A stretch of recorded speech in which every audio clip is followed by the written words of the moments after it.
Here at noon, leading the way with breaking news as the Hamilton County Commissioners vote to approve a funding deal with the Bengals to renovate Paycor Stadium. A long-awaited announcement. The Commissioners voted 2-1 to approve the Memorandum of Understanding. WLWT News 5's Todd Dykes is live with what they're saying about the decision and what it means for the future of this jungle. Todd.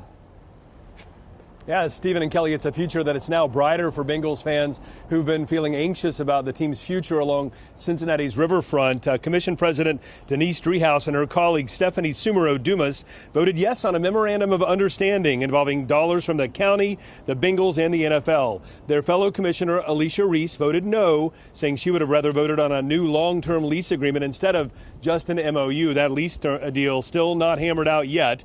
That said, the 2-1 vote margin means yes.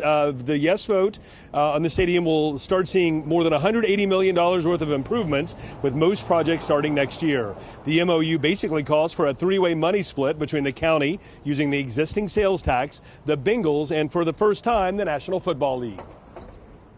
This is a new look for both the county and the team and the NFL. I mean, we're still negotiating, but this is phase one of the negotiations. And so we've got a collaboration going right now. We expect the state to come in too. It's going to look a little different as we move forward with the other phases, but that's what we're negotiating right now with the team. So the good news is we're all still at the table.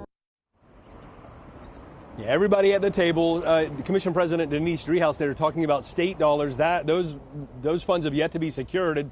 It's a big chunk of what is hoped to happen down with Paycor, an $830 million renovation project, basically, but a big chunk of that, about $350 million, would need to come from the state. So those conversations continue. We'll see where that goes. Of course, this is a big step forward to this MOU to keep the team at the banks. And we'll say the Bengals released a statement saying that they're pleased by today's vote. Of course, 2-1 is not unanimous, but the consensus after the meeting is that 2-1 vote should not matter with those discussions when it comes to state funding. We'll see how all that plays out. But the Bengals say their primary objective has been to keep operating successfully in Paycor Stadium, talking about the good things that have happened along the riverfront at the banks over the past 2 decades. For now, reporting live downtown. Much more on this story tonight. Todd Dykes, WLWT News 5. Todd, when we will be watching, we appreciate it. Thank you. Also developing right now, a man is dead.